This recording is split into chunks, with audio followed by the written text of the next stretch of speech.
Para petani di desa Tegaluhur, Kecamatan Teluk Jambe Timur, Karawang, Jawa Barat, terpaksa mempercepat kegiatan panen lantaran tanaman padi roboh akibat diterjang angin kencang yang terjadi.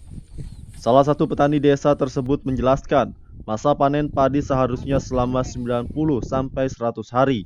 Namun saat ini petani terpaksa mempercepat panen karena banyak tanaman padi yang roboh akibat diterjang angin kencang. Dampaknya hasil panen pun mengalami penurunan hingga 50%. Namun meski petani mengambil langkah untuk mempercepat panen, ternyata tidak membuat hasil jual padi naik karena kebutuhan saat pandemi ini cukup tinggi. Sekarang udah ada lumayan harga tinggi. Kemarin 33, ini nyampe 37, 35 per kilo per kuintal. per kuintal. Ya.